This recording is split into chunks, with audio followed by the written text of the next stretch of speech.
it's my pleasure to not really introduce you, because you, of course, most of you will know Professor Correa.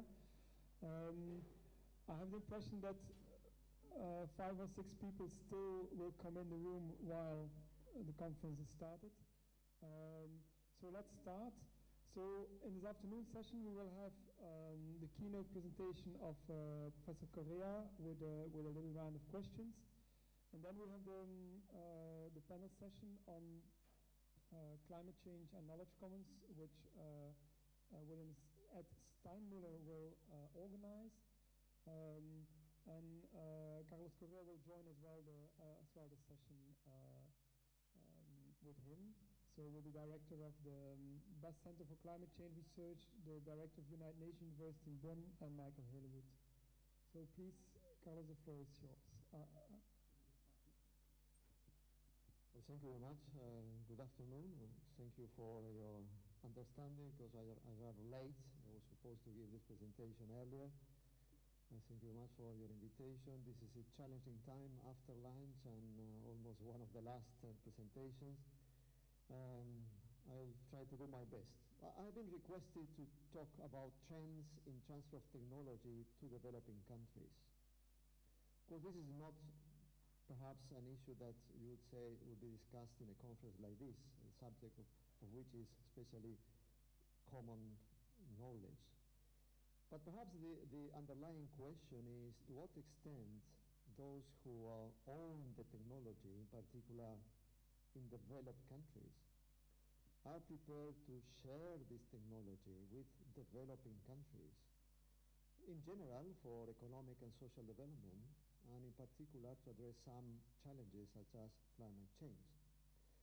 So what I'll try to do is to present the evolution of this field of technology transfer very briefly, but I will cover almost 40 years, what has happened in the last 40 years in this area, and I'll try to reach some conclusions about the current status of the discussion, international debates regarding technology transfer. So let me start then with 1970s. In the 1970s, a number of developing countries adopted legislation that was called at that time transfer of technology laws, or transfer technology legislation. This was triggered in particular by legislation adopted by the Andean group countries.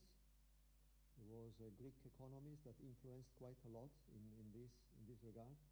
Brazil, Colombia, Argentina, some Asian countries, Nigeria and Africa adopted legislation that had as a basic system the idea that licensing agreements for the transfer of technology, for the importation of technology, had to be registered with a national authority.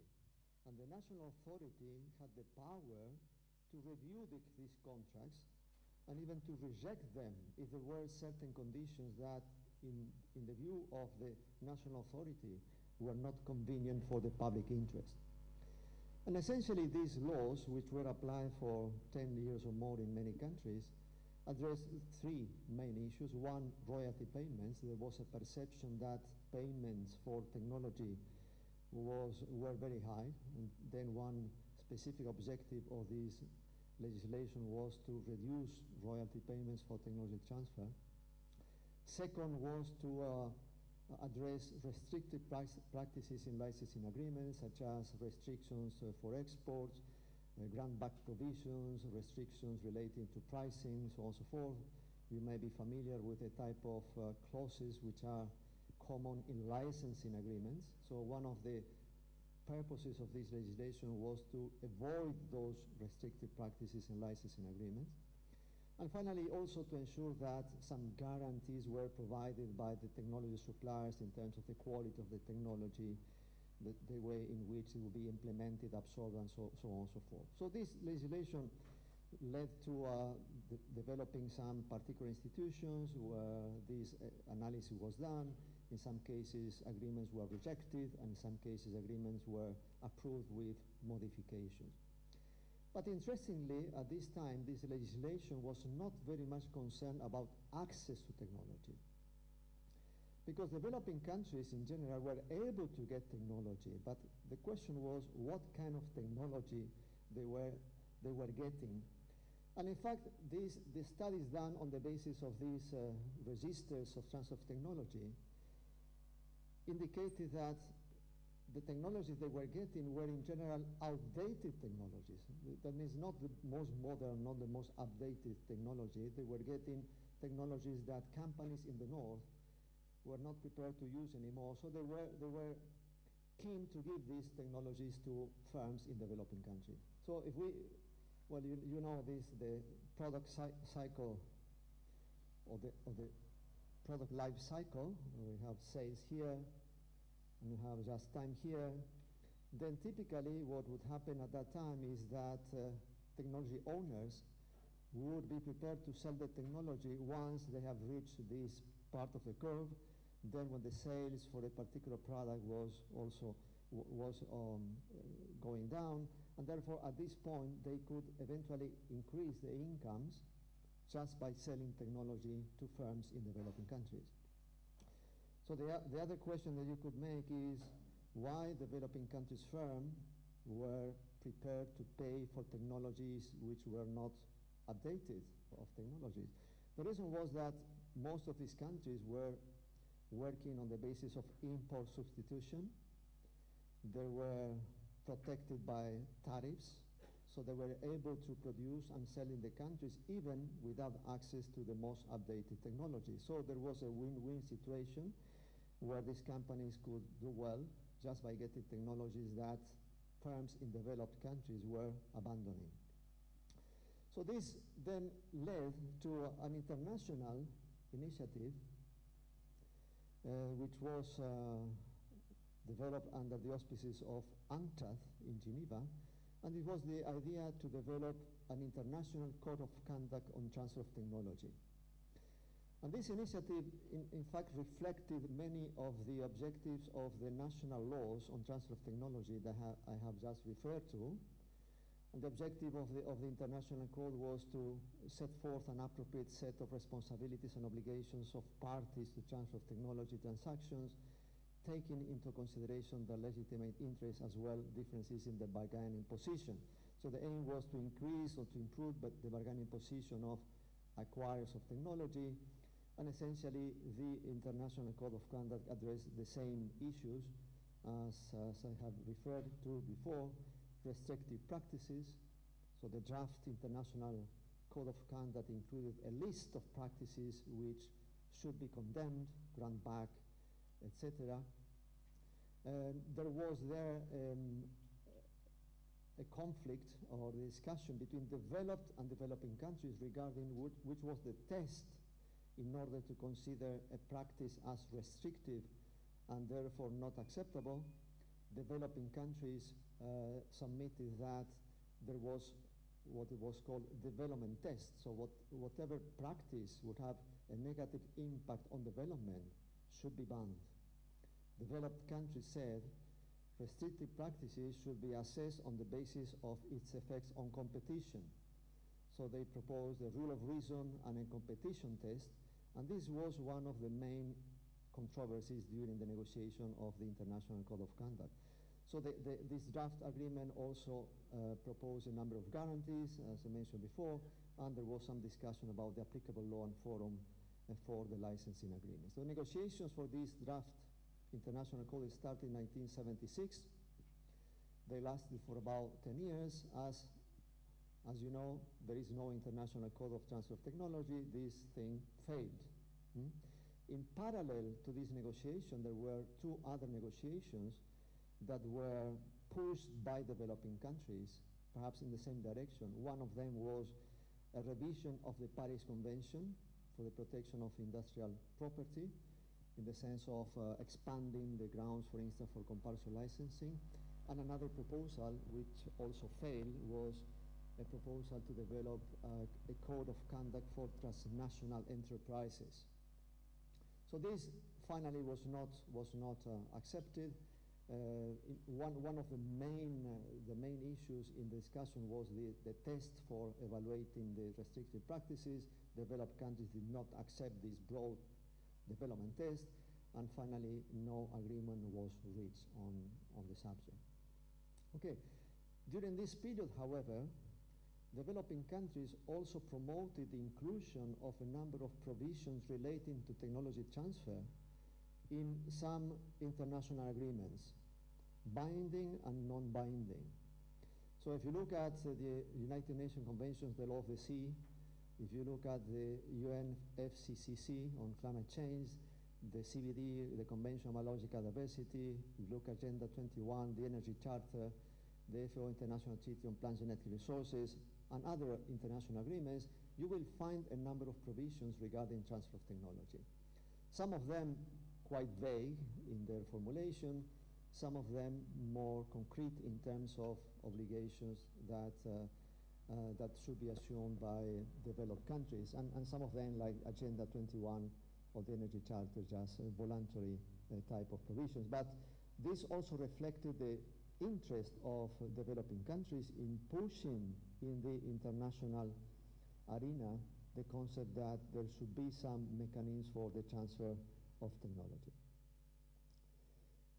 Just to give you an example, this is Article 4.3, Paragraph 3 of the UNFCCC that contains commitments for developed countries, and this commitment in this case mean that developed countries in Annex 2 shall provide new and additional financial resources to meet the agreed full costs incurred by developing country parties, including for the transfer of technology. And this is still one of the issues under debate, as you know, in the context of climate change negotiations.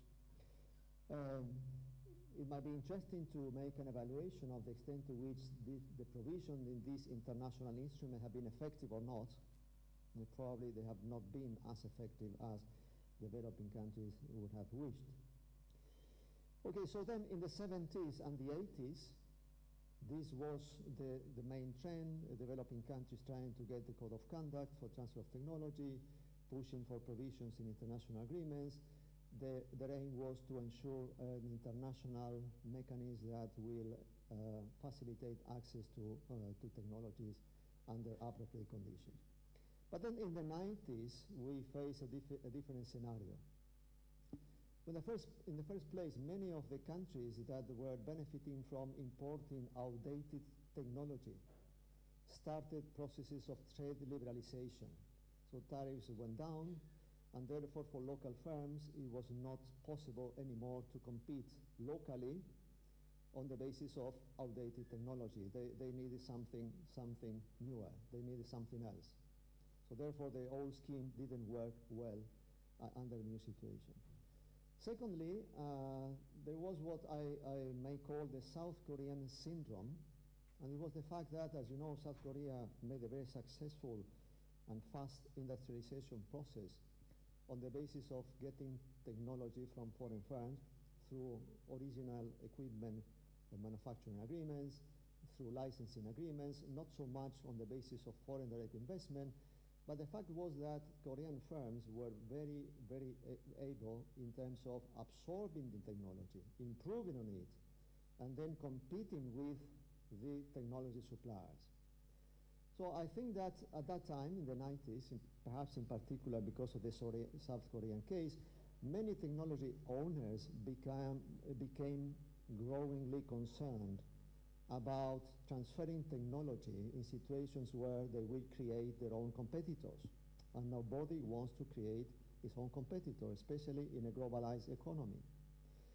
So this new perception that transferring technology, even if not the most updated technology, will facilitate others to enter the market and become a competitor at the global market, started to create a syndrome and a greater reluctance on the side of technology owners to share their technologies, in particular the most modern technologies. And in fact, there is evidence today, for instance, in the case of Chinese firms willing to get technologies for wind turbines, that they are not able to get the best technologies. They are not able to get the tested technologies.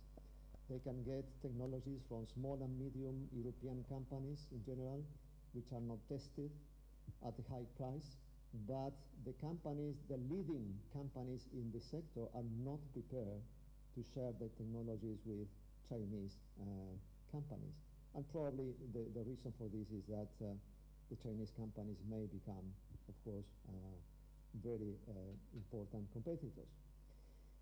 In the 90s, there was also a perception in some developed countries, in particular the United States, of loss of competitiveness, even the loss of technological leadership, which led, as we know, to some kind of technological protectionism, which was reflected, for instance, in the changes in the Trade Act in the United States, this mechanism under USTR in order to apply sanctions to countries that do not comply with certain levels of protection for intellectual property or investment.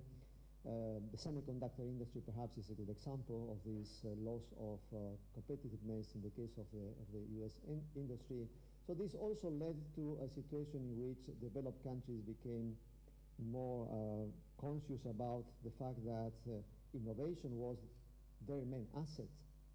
They wanted to protect innovation because production was done under perhaps better conditions or more economically in developing countries.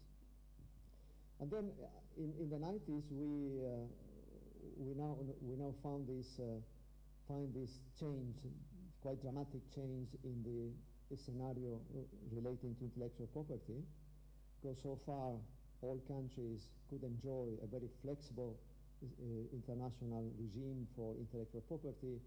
With the GATT negotiations, this changed substantially, as we know, and with adoption of the TRIPS agreement, then we have now minimum standards that must be complied by all members of WTO.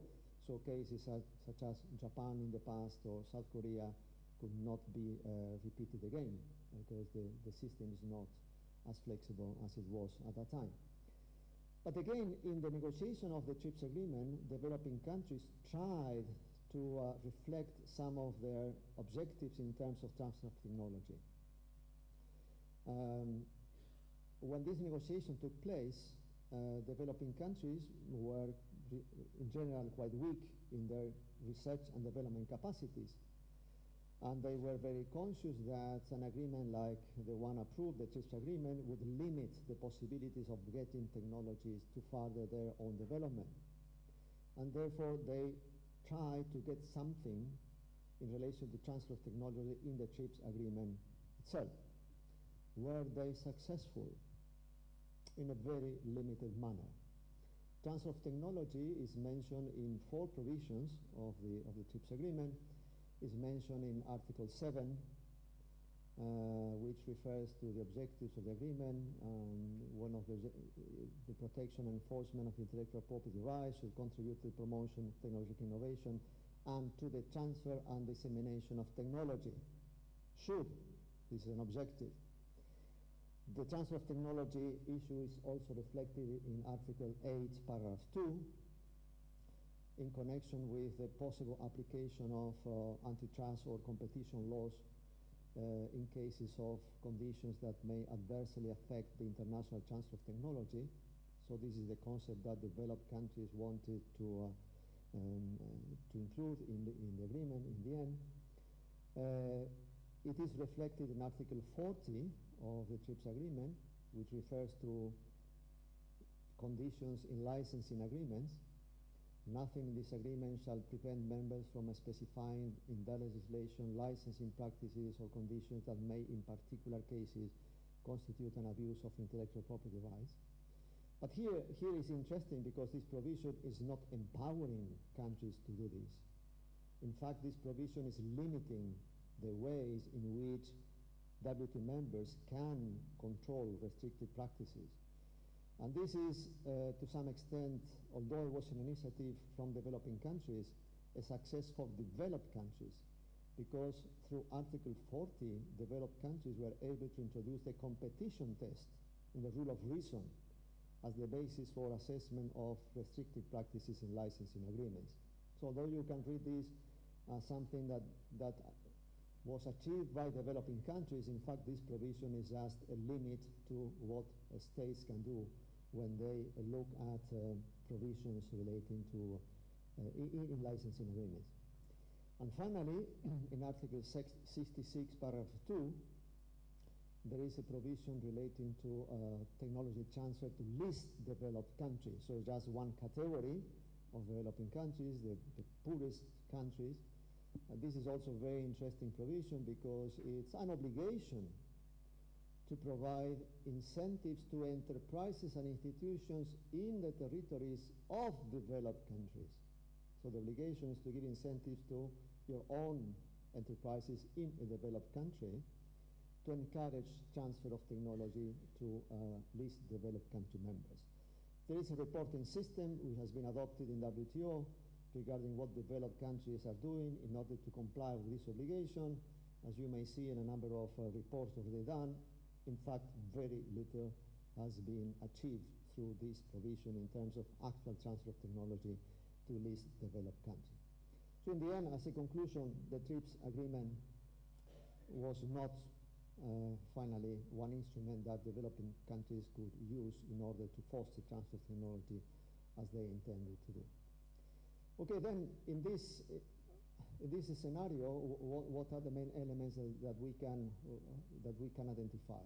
In the first place, general reluctance by technology owners to transfer updated or tested technology, as indicated by many case studies, in particular now with Chinese interest in developing some production in the area of climate change related technologies.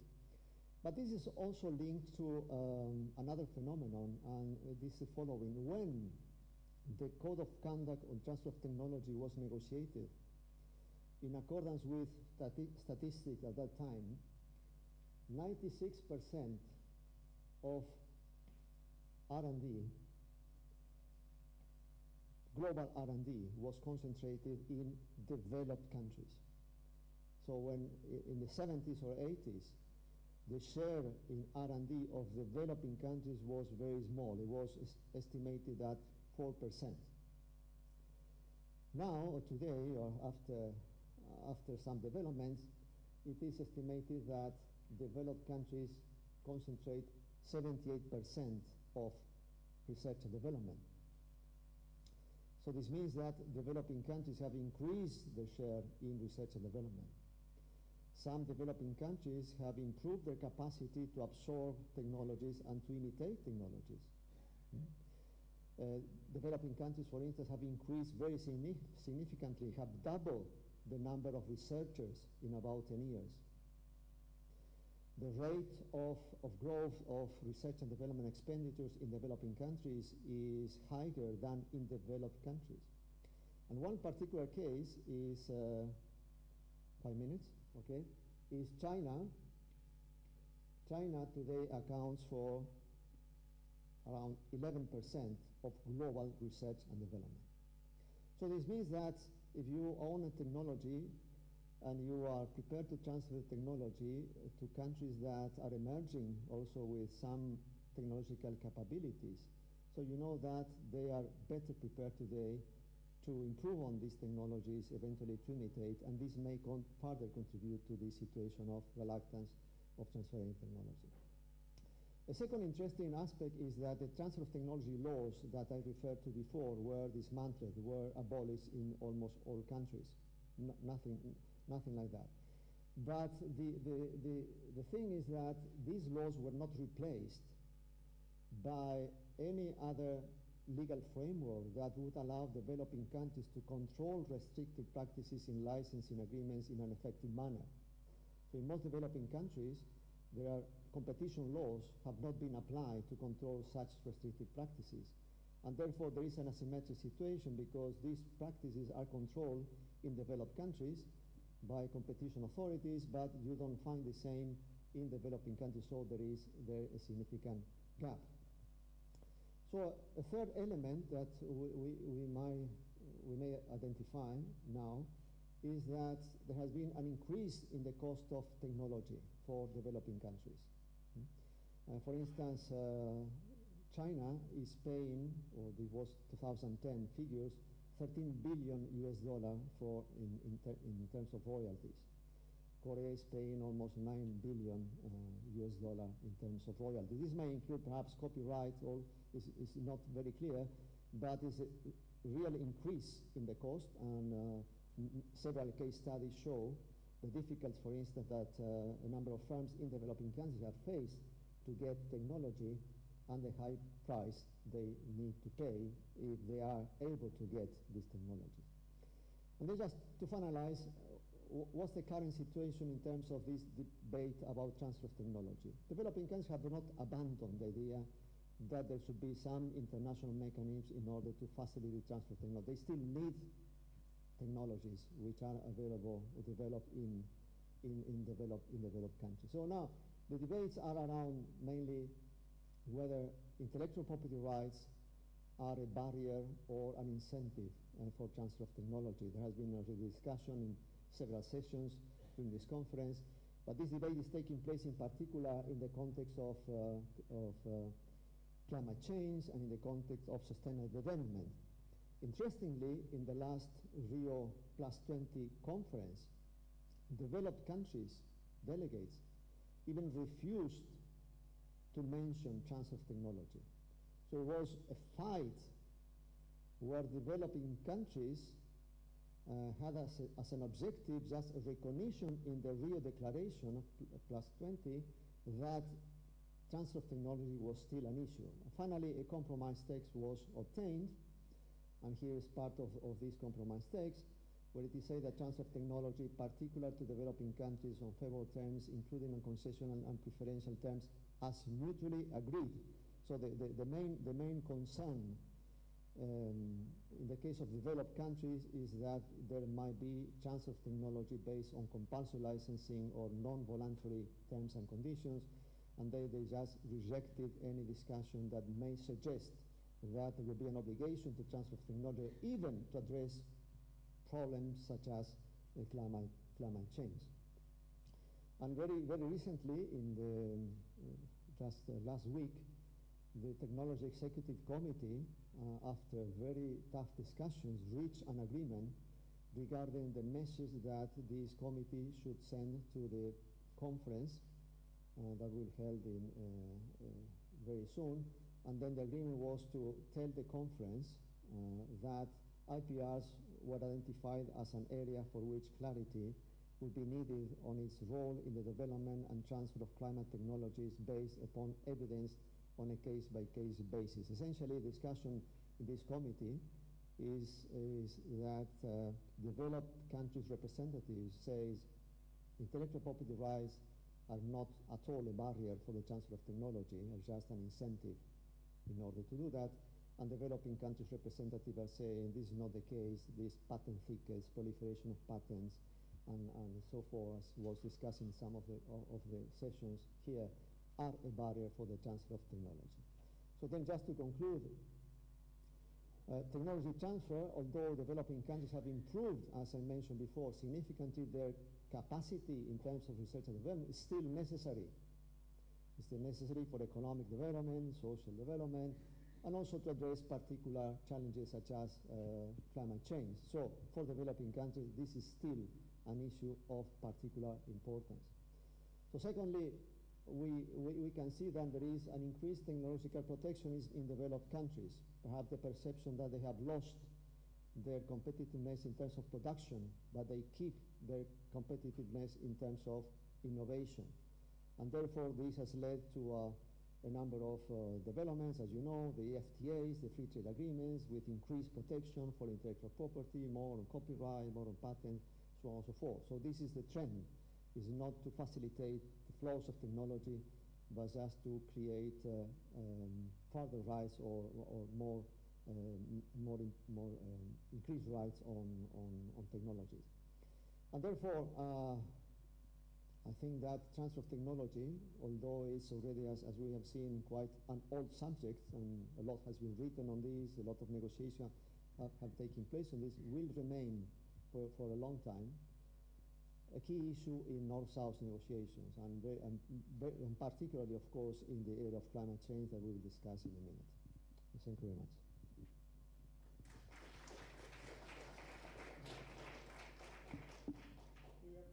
take some questions.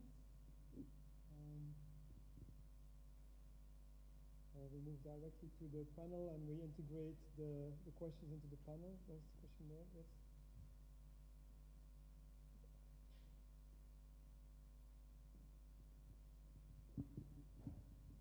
Thank you. Thank you very much for your very interesting presentation.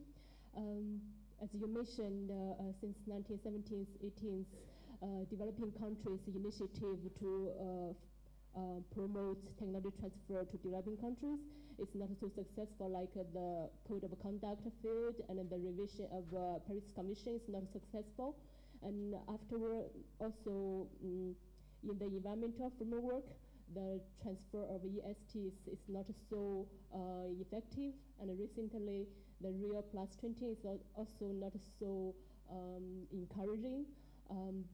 Instead, in the developed countries initiative, like the TRIPS agreement, is quite successful, and the current international IPR is quite strong, and from the developing countries' perspective, it's not good. It's not good for them to access technologies. But nowadays, developing countries' negotiation powers in international organizations is growing. Do you see a trend where there is a possibility to change there is a change for the future international IP system, like the TRIPS agreement, where there is a declaration for like climate change purpose, or for developing countries' development purpose? Thank you. Yeah, well, you're right. Again, the position of some developing countries growing, but not to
Thank you very much. I just wanted to know what would be the role of the different regimes of intellectual property rights in transfer of technology. Could we say that trademarks have the same role of patent in the area, or developing countries can choose a system which in that trademarks is very strong, or GI is very strong, but patent is more flexible? Because when we talk about IPR as a whole, we don't know what could be the effect of each of this regime in transfer of technology. Thank you. For the question, well, I think the choices are limited because of the TRIPS agreement. So, for instance, this morning was a very nice presentation where the concept of stronger intellectual property rights, stronger patent was mentioned. Sometimes it's not very clear what does it mean. What does it mean that it's stronger? Because now we have quite a uniform system on the basis of the obligations under the TRIPS agreement. But coming to your question, the problem I think is that trademarks will not lead necessarily to transfer technology. Many developing countries pay substantial amounts of money just to use trademarks, reputed trademarks from companies in the north. But this does not necessarily lead to transfer of technology for production. So I think that in this area, what is crucial is particularly the area of patents, the extent to which you can get access to patent technology. And this is becoming growingly difficult, as was mentioned in some session, due to the patent thickets, climate change, information technology, even in pharmaceuticals. Just for one single antiretroviral, there are more than So this is a problem that firms willing to get technology will face. Okay, thank you very much. I think we have to move to the final panel session. So I'm pleased to invite the panelists to come here.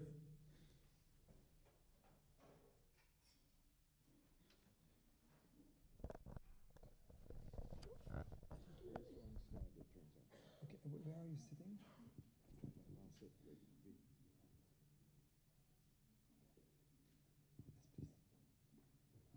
Carlos, I think you can sit here.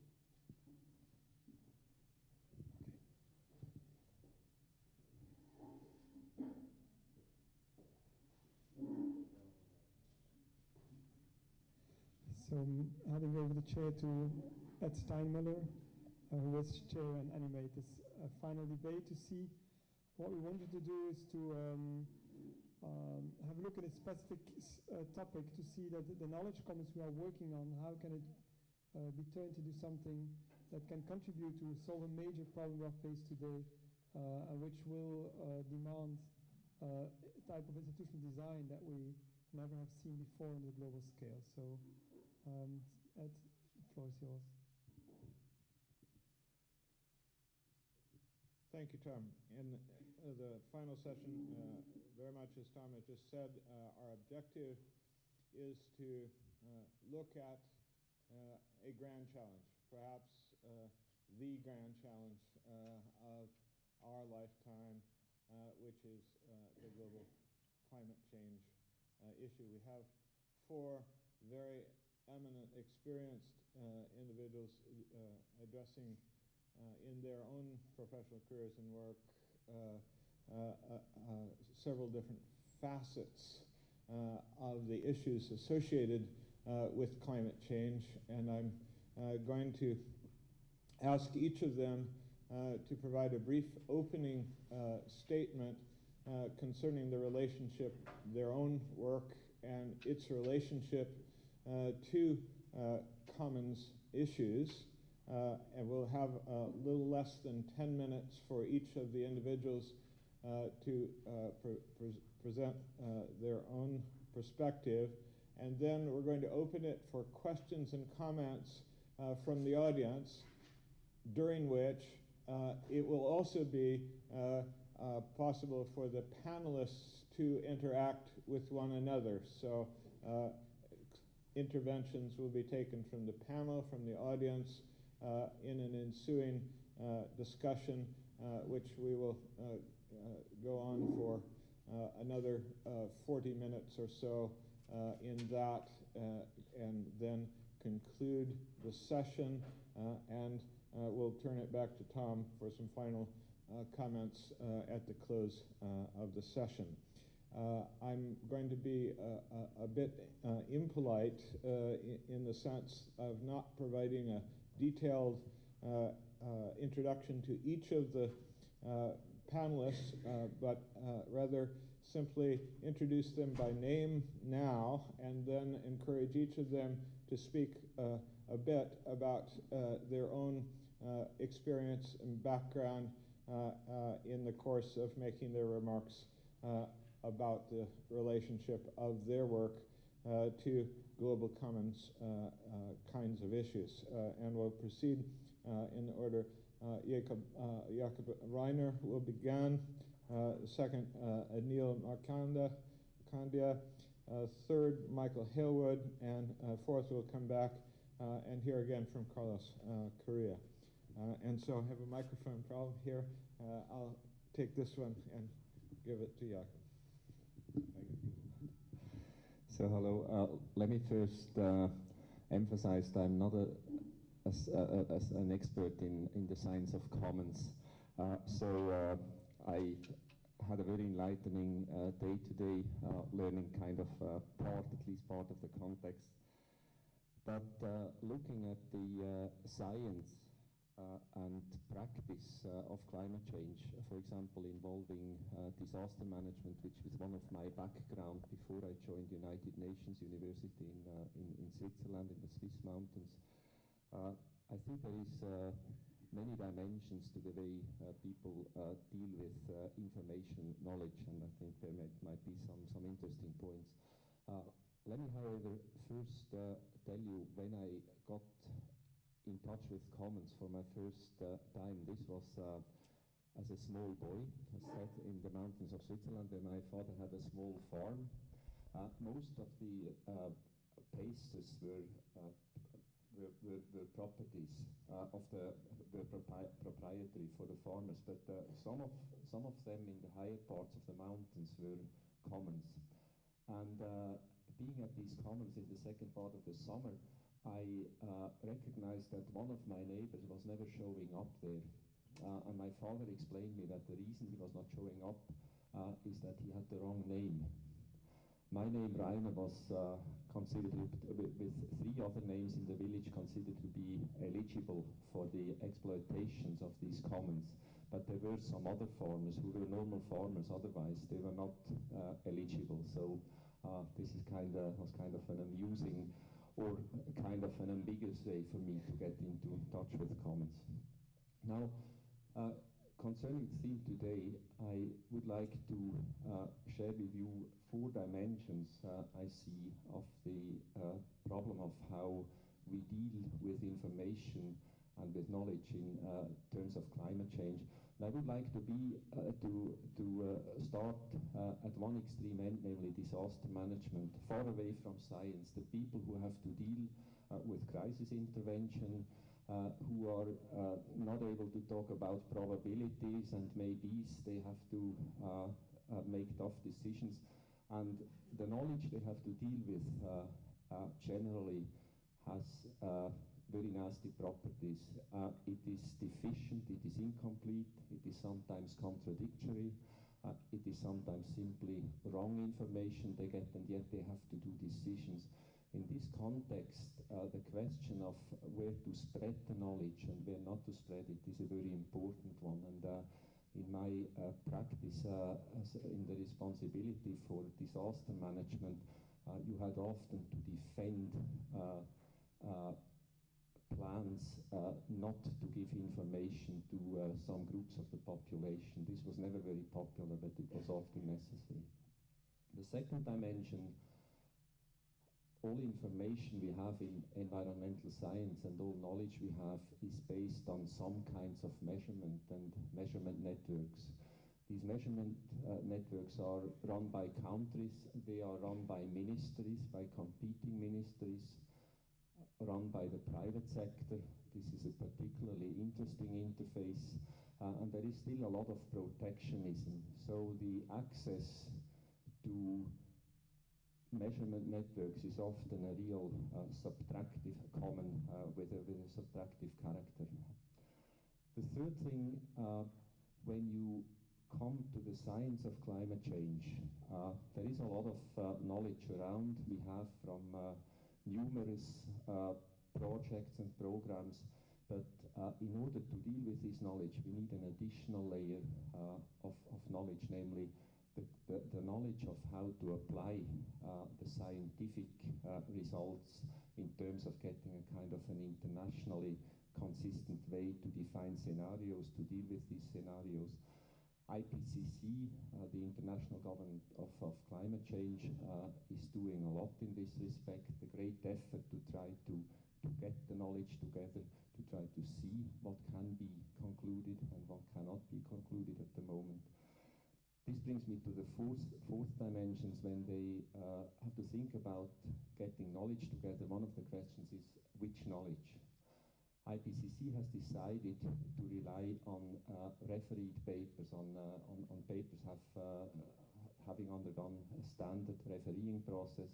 And we all know there is a tremendous lot of additional knowledge, so-called grey literature. This can be contractual research, which has not made it into the world of refereed papers. This can be exposed analysis of disasters.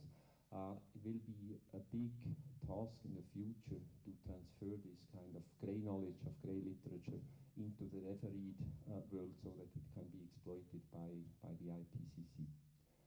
I would just like to abruptly stop here and transfer the floor back to you? or just you? Well, thank you very much. I'll talk about climate change more in the context of the work that I've been doing as one of the lead authors of the IPCC report, which will be published in, I think it'll be 2014, the fifth assessment, and particularly about adaptation, although I might have a few comments on mitigation. In the work that we've been doing recently, we of course note that there is a major issue of the information base from which both decisions are made and what we actually know about the different impacts and about the effectiveness of different solutions to addressing these impacts. There are some good stories as well. There are situations where we've had extreme events. So we've had events occurring, such as the heat wave in Europe in 2003, from which we learned a lot, and so the subsequent event, which occurred in 2008, or ones that occurred later in the United States, had much smaller impacts than the one which occurred first. So there are good stories, but there are also stories where there is a lack of information, or limited information, particularly with the big integrated assessment models that we do use. Some of them are open access, some you can get access to, but they're very complicated. And recently I was talking to Bill Nordhaus, who developed a model called DICER, and he said that there are so many millions of lines of code in each of these models that there are almost certain to be errors in them. In fact, he said that it's a bit like Microsoft produces a new version, and almost always they find bugs. And he went through his own program, and he said, sure enough, I found some bugs. There weren't really serious ones, but no guarantee that others don't have them. So we need an element of open access to be able to get people to check these things. And that's something which is very important in what we do. What's also important is that the literature that we have on what has worked, what hasn't worked, what the impacts are, how we do the assessments should be available through open access. And still, many of the publications are, as my predecessor just said, if they're in published journals, they're not always in open access journals. So those are issues that we feel are important. I also, in our work, we are also looking at the issue of technology and technology transfer. And recently, a needs assessment was made on climate change in relation to climate change adaptation, which identified about 165 technical measures in areas of agriculture, water, health, coastal zones, where it was felt that innovative solutions were needed. Now, often these innovative solutions require access to technologies which are not available, which are limited through patents or other means, other forms of intellectual property. And the countries that are most in need of them are not the countries that have access to them or have developed them. So in fact, one of the things about climate change is that probably the most significant effects will take place in developing countries, in the countries which are in the lower latitudes. So what can we do about it? Well, there has always been a little bit of hope that what worked within the area of health with HIV and other cases of other medicines might also work in terms of making some of these technologies available for climate adaptation. In the case of health, we've had cases of patent buyouts. We've had some cases of possible use of compulsory licenses, some open source approaches, and really you're the experts on this much more than I am, so I'm not the best person to talk to you about it. But one of the things which does emerge in our own review of the literature is that we do need a credible third party is needed to try to bring these different actors together and to make sure that these particular deals can be worked out. And the other is that there is an asymmetry between the different actors. The developing countries are often much weaker in these sorts of discussions, negotiations than the countries that have access to these technologies. I won't say much on agricultural sector because I think, Michael, you will speak more on that. But even there, we do know that there are constraints on access to technologies which are relevant in the context of climate change. We have a situation we want to develop new varieties which are more climate resistant, more drought resistant, and others, and we still need to make some improvements and changes to the underlying agreements.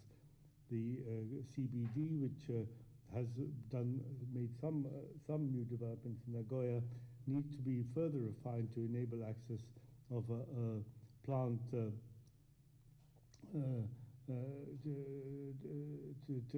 technologies to genetic materials in terms that are beneficial to all parties. And we still have many cases the restrictions in the use of agricultural technology, in particular in genetically engineered traits in crops. So what can we say about how things might develop? What are some of the kind of lines which are more positive? Well, one is that countries that have tended to be more open to trade have tended also to acquire technologies, albeit more limited, more easily and more evenly than ones that have adopted a more restrictive or more import substitution policy. And some work which I did when I was a few years back working with some people at the World Bank showed that clean energy, for example, technologies were more easily adopted in countries that had lower tariff barriers than ones that had higher ones.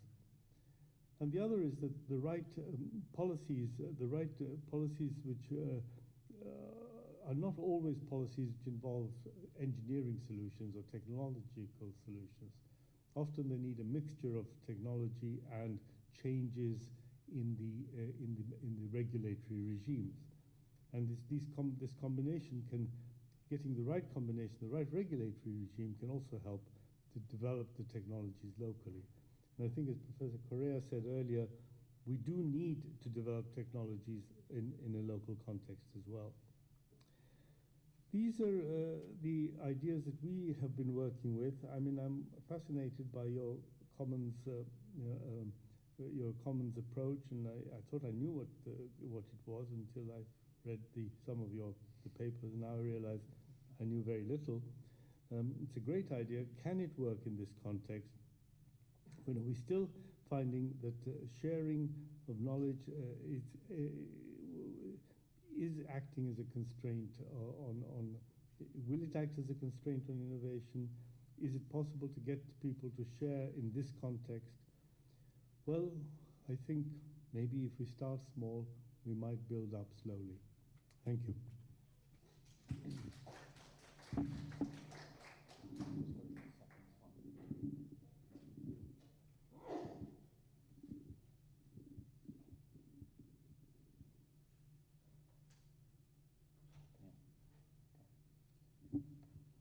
All right, my name is Michael Halewood. I work at Bioversity International, which is one of the 15 international agricultural research centers supported by the Consultative Group on International Agricultural Research, that short form the CG centers. Emile Frison from Bioversity International gave the opening, one of the plenary addresses the second day of the conference, if that helps situate where I am and who I work for.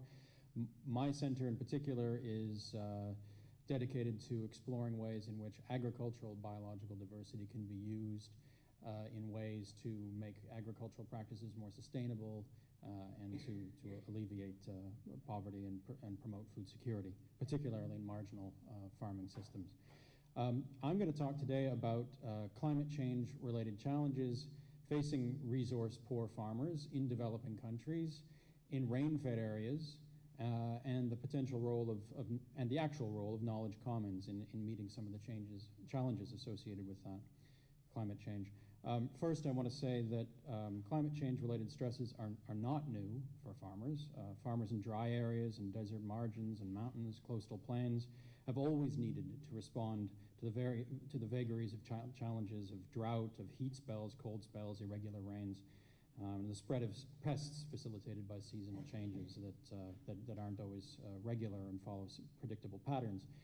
That said, what we are recently experiencing and what models referred to earlier in previous discussions that have been the subject of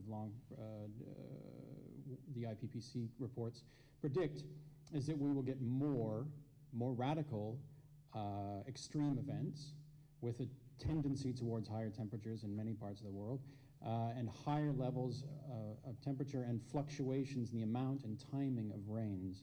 And what we're already seeing is that this combination of climate change and the rapidity of change and the violence of these changes and the ability of crops to adapt to those changes is taking many of these poor farmers in rain-fed areas past the breaking point. In short, climate change is changing. The climate is changing faster than the cumulative capacity of the farmers' management practices and the materials that they have at their disposal as inputs into the production systems, with potentially grave implications for food security and the livelihoods of the farmers concerned. And by the way, we're not just, when I describe farmers in these conditions, people tend to think of a few farmers on the edges. I'm describing most of the farmers in the world. They just happen to be on small holdings. Now, before proceeding, it's important in this context to state that many of the farmers, most of these farming systems, are beyond the reach of commercial markets and private actors. There's no or limited role for the formal sector, seed sector, private seed sectors in improvement of many of the crops we're talking about here, like groundnut or pigeon pea. And where there is private sector involvement, usually it's for producing varieties of those crops in other parts of the world that have the technological capacity to use widely adapted varieties for the sort that they're developing. At the same time, there's a very limited capacity on the parts of the governments in those countries to provide the research and development and outreach that's necessary to respond to these challenges. So what we're looking at is a situation where responsibility to respond will necessarily depend on collective action of a wide range of intermediary actors and farmers themselves to organize information and the genetic resources necessary in a knowledge commons as part of the way to address these challenges. Some of this is not new. As I say, climate change has been, farmers have been challenged by climate for a long time, and intermediate organizations such as the one I work for have been involved in developing materials for farmers to use for 40 years. There's the CGIAR centers have a long history. They were created in the 60s, and they've now developed to the point where they cumulatively have a budget of about $800 million a year. Most of them are dedicated to crop improvement of particular crops, and they have a traditional model of crossing, creating improved lines, sending those improved lines to national programs, that is to say to national agricultural research organizations in developing countries. And those organizations either select from those populations and release the materials as new varieties, or if they have more capacity, they take those improved lines, cross them with locally adapted material, and release new crop varieties. The other thing the centers do, and that's where this slide is relevant, is the centers have been part of an effort to collect and store ex situ genetic resources in gene banks over the course of the last 40 years. Emil Frison said some things about that, to the extent that we now hold cumulatively about 700,000 accessions, we think mostly unique populations of the crops concerned. And in addition to making improved materials available to developing countries, the centers make, upon request, samples from those ex situ collected materials. And here are some impressive numbers, I think, from a study we've just finished. One of the co-authors of the study, Enrico, is here, where we actually analyzed over the course of 20 years that not only the number of samples that were sent from the gene banks back to particular countries, but we looked at the origin of those materials. Where were they originally collected before they came to the gene bank and before they were sent back to the country concerned? And you can see over the course of 20 years, India received 341,000 samples of the material. But what's more important or more impressive is those materials were originally collected from 180 different countries, which is pretty extraordinary. If we talk about interdependence on plant genetic resources for food and agriculture, this really demonstrates it. India sought germplasm from 180 different countries, and you can look down the list. The second largest recipient was the USA, from 174 countries, and so on and so forth. So you can see that it really does demonstrate the extent to which we're interdependent on plant genetic resources. The next slide does the same thing in reverse. Germplasm that was originally collected from India has been distributed by the centers out to 119 countries, and so on down the list. So you can see that this is a, I focus on this partly because I want to make the point overall that not only are we interdependent on plant genetic resources for food and agriculture, climate change is making us more interdependent. So the kind of service that an intermediary organization like the CG Centers has been providing will become even more important, and it will be increasingly important for other organizations to participate in this, not just the CG Centers. So these are the three kinds of things that traditionally the CG Centers have done as part of their support for national agricultural research programs. I think as far as the breeding work is concerned, it sometimes is, I think, justifiably criticized for being a little bit top-down. The CG Centers decide what should be crossed, and they make it available to the national programs, and sometimes they pick it up and sometimes they don't. Of course, there are feedback loops of various kinds, and I'm making a stark presentation of it, but and some of those efforts have been highly successful when you look at the amount of material that's been adopted from CG Centers. But nonetheless, I think climate change is going to change the way we have to respond because of the vagaries, because of the kinds of unpredictable patterns of change in the areas. We're going to have closer relationships with the farmers themselves, and there are a number of different models of ways to do that. Participatory breeding programs, participatory variety selection, farmer-led initiatives to multiply and supply seeds are a couple of examples.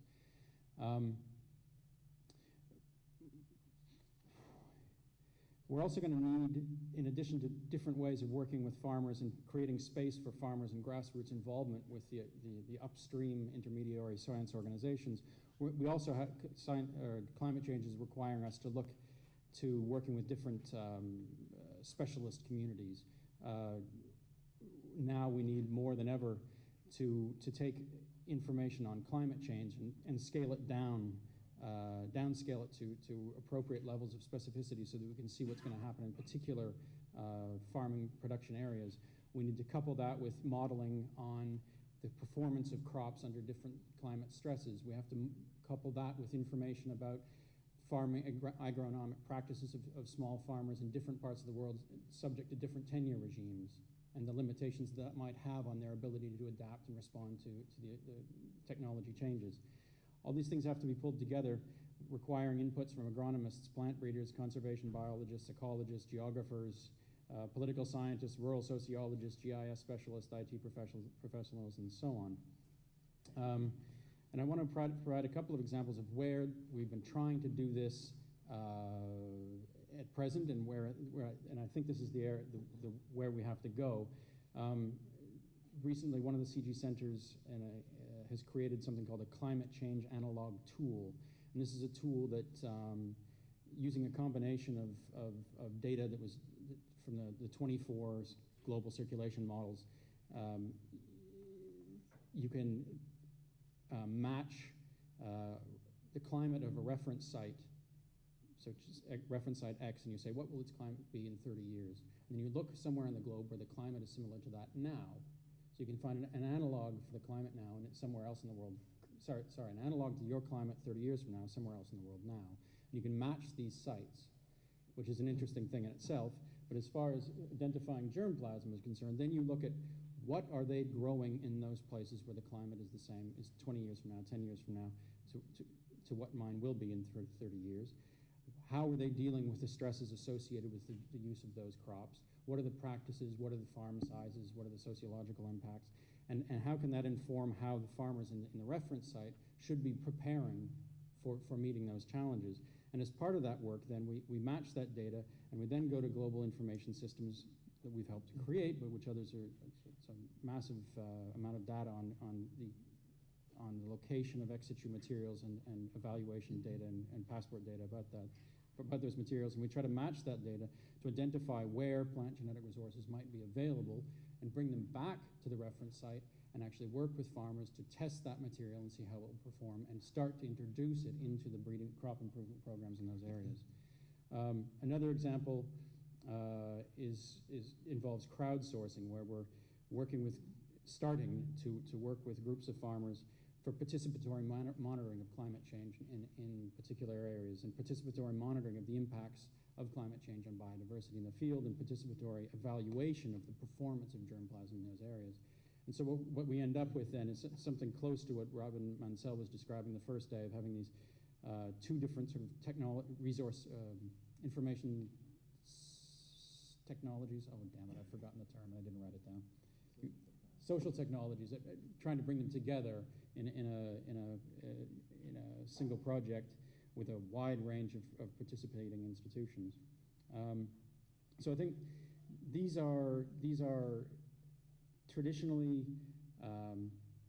the way the CG Center has always worked is that the products of its work and not of its partners are global public goods. They've always been available. It's the sine qua non of the work we've done. However, in some of the countries where we're working now, there is a rise of the private sector and private sector capacities to take over some of these roles. In India, for example, there's the emergence of a private sector that now is able to maintain hybrid parents, cross them, make hybrid plants, and market them.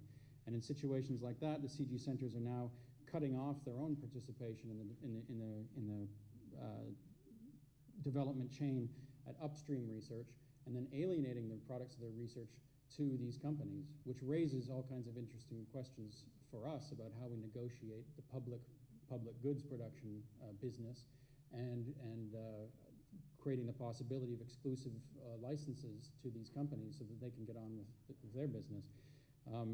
The early experience suggests that they are, at least in India, at least with hybrid millets, much more effective at actually reaching smallholder farmers and disseminating technologies than the formal sector government extension agents ever were, or that the centers themselves were.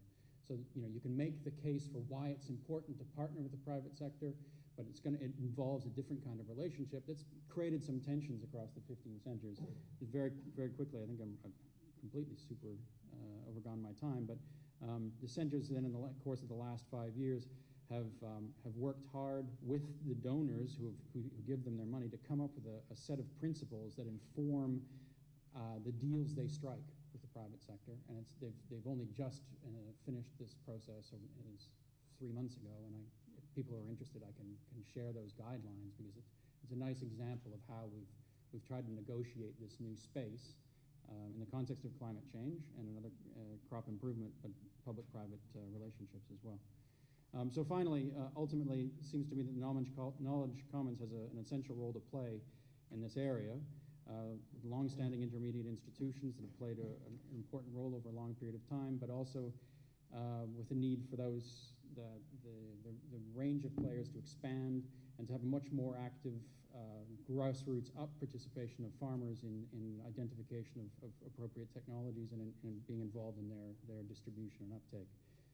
Climate change increases our interdependence, making a knowledge commons, I think, an appropriate way forward, particularly in light of the fact that the private sector isn't involved that much, and the public sector doesn't have the capacity to meet the needs. So thank you very much.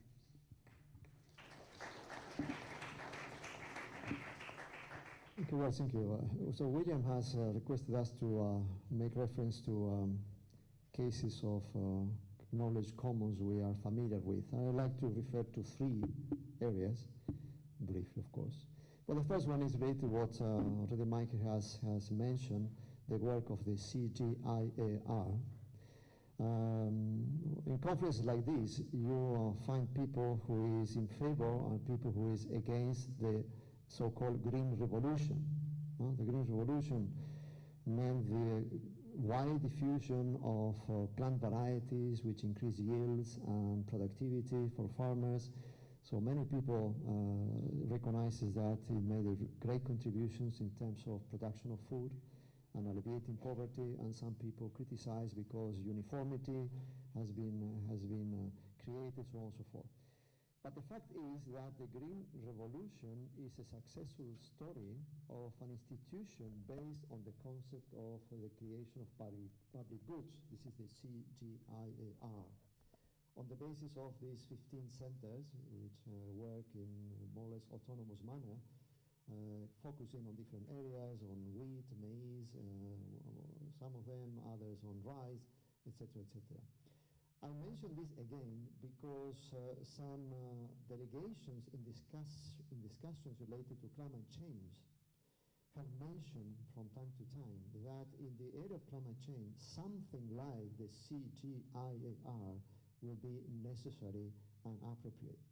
So I think it is an interesting challenge to discuss the extent to which this model could be applied to develop technologies which are needed for adaptation and mitigation to address climate change. Of course, there are many differences. We are not talking about necessarily seeds. Seeds are part of the game, but we are talking, as was mentioned this morning, of a huge variety of technology, different science, different type of applications. But this would not mean that you could not have a number of centers focusing on different types of technologies.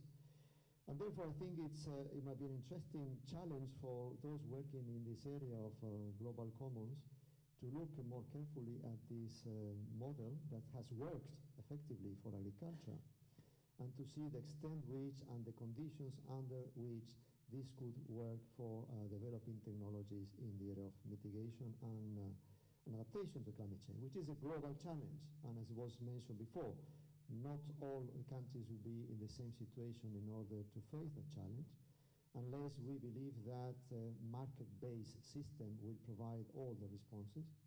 But probably this will not be the case, because this will depend on what incentives are provided, who is willing to invest on which technologies, and finally, who is willing to transfer this technology in a timely manner to those who need it in order to address these challenges. So this is the first issue I wanted to address. The second one is a proposal which has been developed in the context of the World Health Organization. There have been some discussions for some years in the World Health Organization regarding a possible treaty on research and development in the area of pharmaceuticals. So basically the concept is pharmaceutical companies claim they invest a lot of money in order to develop new drugs. They claim that more than 1 billion is necessary today to develop one single drug. So the process is very costly. As a result of this, drugs are extremely costly. For instance, in my own country, treatment based on one anti-cancer drug will cost for an individual patient more than $30,000 per month. So this is unaffordable for developing countries, also for developed countries. Perhaps the paradox is that the income received by the large pharmaceutical companies is very substantial and has increased, but the number of new chemical entities developed by the industry is declining. So there is more money, there is better science, better technology, but there is decline in the productivity in terms of new chemical entities, although there are a large number of patents, but patents on peripheral things, on polymorphs, on derivatives, so on and so forth. Then in order to address this challenge, and in particular the fact that there is very little investment to address the diseases that prevail in developing countries, such as Chagas, malaria, tuberculosis, this idea of developing a treaty on research and development has been studied by an expert group in the context of the World Health Organization, and this expert group concluded a few months ago with a report with a suggestion to the governments to initiate a negotiation in order to establish a binding agreement for research and development in the area of pharmaceuticals. November this year, at the end of November this year, there will be the first intergovernmental meeting to consider this option. Of course, it is not yet adopted as such, and there are, of course, governments which are not very much in favor of a binding agreement on this. But this is a very good example, I think, for those interested in this area to study and see the extent to which this could be a possible solution for a problem that is there, in particular for people living in developing countries with diseases that have very little attention on the side of the pharmaceutical industry. And the third example I wanted to mention is discussions going on now in the United Nations in New York relating to marine resources in the high seas. Well, you know, of course, the Convention on Biological Diversity, the Nagoya Protocol. Both the CBD and the Nagoya Protocol are based on the concept of national sovereignty. So these instruments apply to genetic resources which are subject to national jurisdiction. And you have a number of rules regarding access, beneficiary, and so on and so forth. But there are genetic resources, particular marine genetic resources, which are outside national jurisdictions. And they are very rich in terms of future medicines, for instance, or food.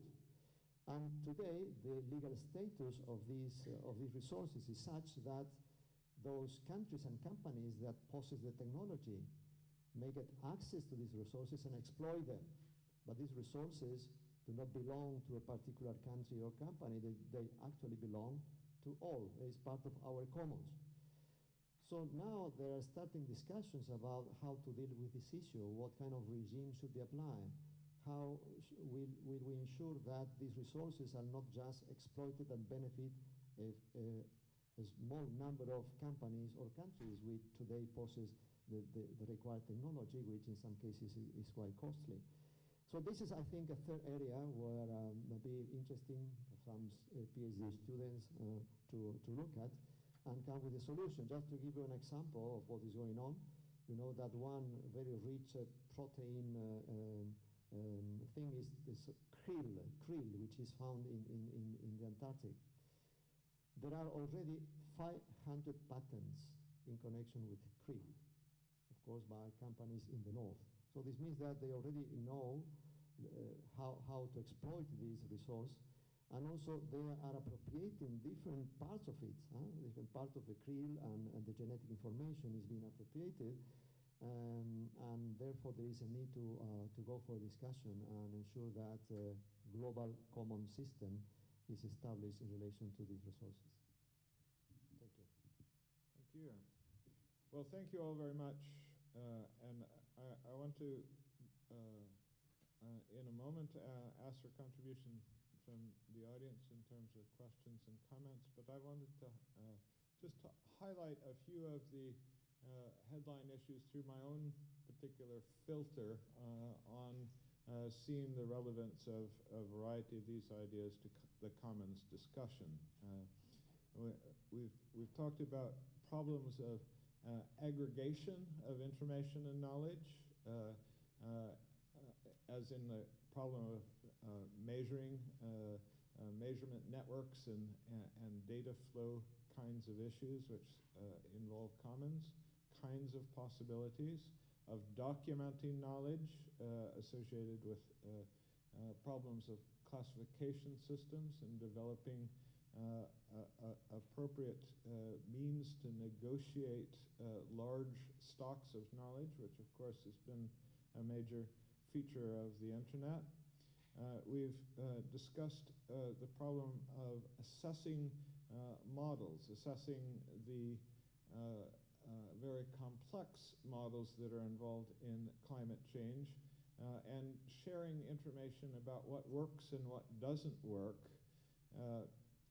Then more directly to some of the governance issues, the problem of releasing knowledge from the proprietary domain into a commons domain, and the reverse, thinking about knowledge that's currently in a commons domain and negotiating an appropriate reinsertion of that knowledge into a proprietary domain for purposes of development and investment, and the means for governing those exchanges in either of those directions. We've talked about regulatory reform and a whole variety of structural reforms that are, in many cases, very large and somewhat time-consuming to achieve. But we've also talked about things that can be done at a smaller scale, at a more local level, and can be structured in terms of research problems that are action-oriented. We've talked about the questions associated with negotiating diversity, the problem of combinatorial complexity when you're combining a great deal of variety of object with an even greater degree of variety of practice, and how that generates a massive amount of data that once again needs some form of classification, some sort of structure in order for it to be meaningfully analyzed. And this, of course, brings up the issues of that are currently under the heading of big data. And we've talked about the problems of inadequate local resources and the possibility for those resources being augmented by the creation of commons. Those are just a few of the things that occurred to me from the remarks of the panelists within the vocabulary and conceptual frameworks that we often speak of in terms of the commons. But I'm now interested in turning to the audience for questions, comments, and again, if there are members of the panel who would like to make contributions about questions or comments about each other's, those two will be entertained. Who would like to begin?